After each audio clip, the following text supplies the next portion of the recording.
محمد علی صاحب کا مائک کھولیں. سر اب تو اکٹھے 10 سال ہو گئے ہیں. علی محمد صاحب جی محمد علی تو اوپر بیٹھے ہیں. علی محمد ادھر کھڑا ہے. علی محمد صاحب, بہت آنریبل علی محمد ڈپٹی صاحب. اسپیکر صاحب آپ کا شکریہ. میں 2 منٹ سے زیادہ نہیں لوں گا. اللہم صلی وسلم وبارک علی سیدنا محمد وعلی آل محمد. میں بھی خائف نہیں تختہ دار سے, میں بھی منصور ہوں قحط و اغیار سے. کیوں ڈراتے ہو زندہ کی دیوار سے؟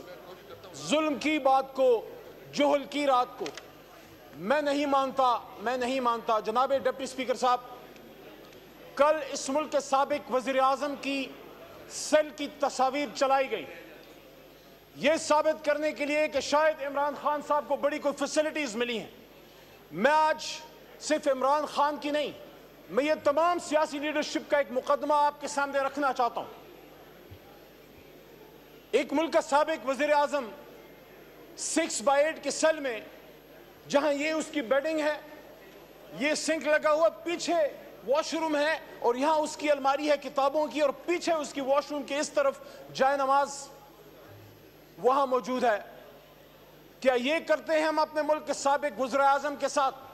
ایک سابق وزیر اعظم ایک شخصیت نہیں ہوتی. جناب ڈپٹی اسپیکر صاحب, ابھی تھوڑی دیر پہلے محترم بلاول صاحب یہاں تشریف فرما تھے, اور مجھے ان کو دیکھ کے جب میں نے پوائنٹ آف آرڈر سوچ رہا تھا, مجھے وہ ماضی یاد آیا کہ کس طرح وہ اپنی ماں, شہید ماں کی گود میں جیل کے باہر اڈیالہ شاید تھی, وہاں بیٹھا ہوتا تھا. اور اسی طرح ہمارے پختونخوا کے باچا خان یا ولی خان جیل میں پڑے ہوتے تھے. اور اسی طرح میرے اپنے علاقے کے مولانا عزیر گل صاحب, جن کو اسیر مالٹا کہتے ہیں, آج سے 80 سال پہلے بھی یہ کہانی تھی, 100 سال پہلے بھی یہ کہانی تھی. کل بھی نواز شریف کو ہتھ کنڈیاں ڈال کے جہاز میں لے جایا مشرف نے, اور آج عمران خان کے ساتھ یہ ہو رہا ہے. اور کل نصرت بھٹو صاحبہ اپنے ہسبینڈ اور پھر اپنی بیٹی کے لیے در در ٹھوکریں کھا رہی تھی, اور آج عمران خان صاحب کی سسٹرز علیمہ صاحبہ اور ان کی باقی بہنیں ایک عدالت سے دوسری عدالت, دوسری عدالت سے تیسری عدالت, اور ان کی باپردہ خاتون کو جس طرح ٹارچر کیا گیا ہے, ان کو ذہنی ازید. جناب ڈپٹی اسپیکر صاحب, میرا سوال اس ایوان کے سامنے ہے. آج پھر ہماری باری ہے, کل خدا نہ خواستہ پھر آپ کی باری ہوگی. جن کی وجہ سے یہ سارا کچھ ہو رہا ہے, ان کی باری کب آئے گی؟ میرا یہاں پہ سمپل سا سوال یہ ہے کہ آؤ یہاں پہ بیٹھ کے سوچو کہ یہ جو 25 کروڑ کے لیڈرز کے ساتھ یہ ہو رہا ہے, یہ دنیا نے کل دیکھا ہے کہ پاکستان کے سابق وزیر اعظم کو ایک ڈیتھ سیل کے ٹریپ میں بند کر کے یہ عمران خان کی تضحیک نہیں کی جا رہی. جناب ڈپٹی اسپیکر صاحب, یہ تضحیک اس ایوان کی ہے, یہ تضحیک تمام سیاسی جماعتوں کی ہے, یہ تضحیک 25 کروڑ کی ہے. ٹھیک, آپ کا پوائنٹ آ گیا, پوائنٹ ریکارڈ پہ آ گیا. شکریہ.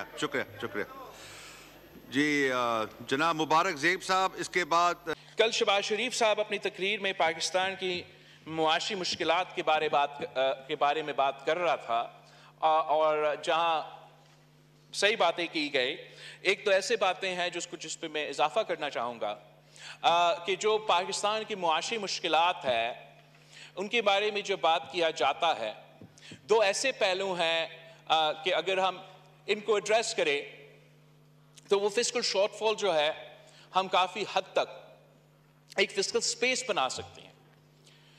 ایک بات کیا جا رہا تھا کہ این ایف سی ایوارڈ کے بعد صوبوں کو اپنا پیسے ملنے کے بعد وفاقی حکومت تو قرض پہ چلتا. یہ صحیح تو ہوگا, مگر یہ صرف اس لیے نہیں کہ این ایف سی ایوارڈ کے مطابق وہ صوبے کے اپنے حق دے رہے ہیں, وہ اس لیے کہ 18ویں ترمیم کے مطابق جو سٹیپس وفاقی حکومت کو لینے چاہیے تھے وہ نہ میاں صاحب کا 2013 کا 2018 تک کا حکومت میں ہوا, اور نہ 2018 سے لے کے خان صاحب کی حکومت میں یہ ہوا کہ جو 18ویں ترمیم کے مطابق وہ وفاقی وزارتیں جو ڈیوالو ہونا چاہیے تھے 2015 تک وہ ڈیوالو نہیں ہوئے, اور اب ڈبلنگ چل رہا ہے. یا وفاق میں وہ وزارتیں ہیں, اور ہونا تو وہ صوبائی حکومت میں ہونے چاہیے. وہ وفاق میں جو بیوروکریٹس بیٹھتے ہیں, ود آل ڈیو ریسپیکٹ, وہ ہمیں بھی کہتے ہیں, وہ ان کو بھی کہتے ہیں. انہوں نے خان صاحب کو بھی یہ بتایا تھا کہ ہم تو دیوالیہ ہو چکے ہیں صوبے کی وجہ سے، انہوں نے تو سارا پیسہ لے لیا ہے۔ حقیقت یہ ہے جناب اسپیکر کہ 18 وزارتیں ایسے ہیں جن کو ڈسوالو ہونا چاہیے تھے 2015 میں۔ ان کا سالانہ خرچہ آپ کو پتا کتنا ہے؟ سالانہ 328 بلین روپیز۔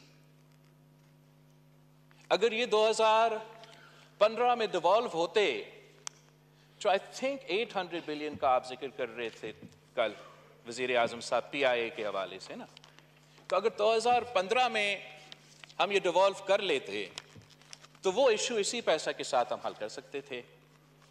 آج بھی آپ کا حکومت بننے جا رہا ہے، اس حکومت میں پاکستان پیپلز پارٹی کے وزراء نہیں ہوں گے۔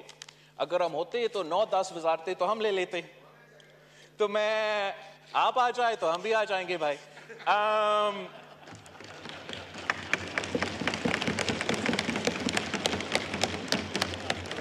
تو جمشید دستی صاحب، یہ کانسٹنٹ کامنٹری اچھا نہیں لگتا نا؟ یو آر سینئر پارلیمنٹیرین، کرنے دیں بات، تو آپ کی باری آئے گی، بات کیجئے۔ تھینک یو جناب اسپیکر۔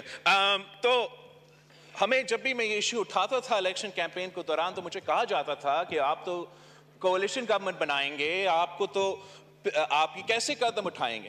تو اب میرے خیال میں یہ موقع ہے کہ شہباز شریف صاحب یہ انقلابی سٹیپ لے سکتا ہے کہ کچھ ان وزارتیں میں اگر آپ ایک دم سے ختم کر سکتے ہیں تو زبردست، اگر ایک دم سے نہیں تو ایک ٹرانزیشن تو آپ کر سکتے ہیں، 1-2 سال میں ان کو ڈیوالو کر کے جو تھوڑا بہت کوآرڈینیشن وفاق کو ویسے ہی کرنا چاہیے، وہ آپ یہ آئی او سی کیا ہے وزارت انٹر پروونشل کوآرڈینیشن، وہ وزارت کو کام کر سکتا ہے۔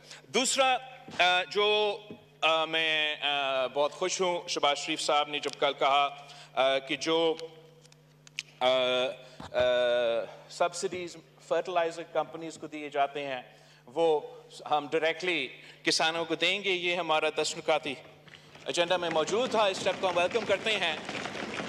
مگر جناب اسپیکر، یہ فرٹیلائزر کمپنیز کو، یہ بجلی گھروں کو اور بیسکلی امیروں کو ہم سبسڈائز کرتے ہیں، وفاقی حکومت سبسڈائز کرتے ہیں، اور اگر آپ اس کو ٹیلی کرتے ہیں تو سالانہ 1500 ارب ہمارا ایلیٹ سبسڈی اس ملک ہے جناب speaker.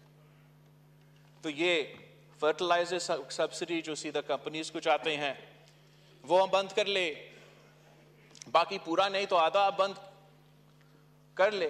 We can't afford to be a social welfare state for the rich جناب اسپیکر۔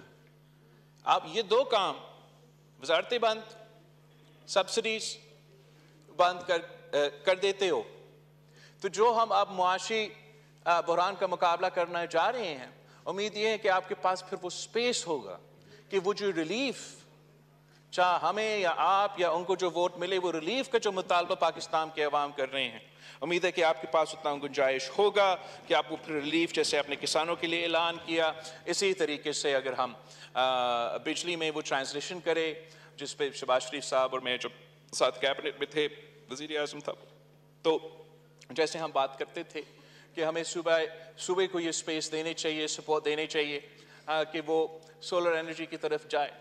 اب اس تمام ہیلتھ کی بات ہوئی، تعلیم پہ آپ نے بات کی، آپ کے پاس وہ فسکل سپیس اگر ہوگا تو پھر آپ صوبائی حکومتوں کو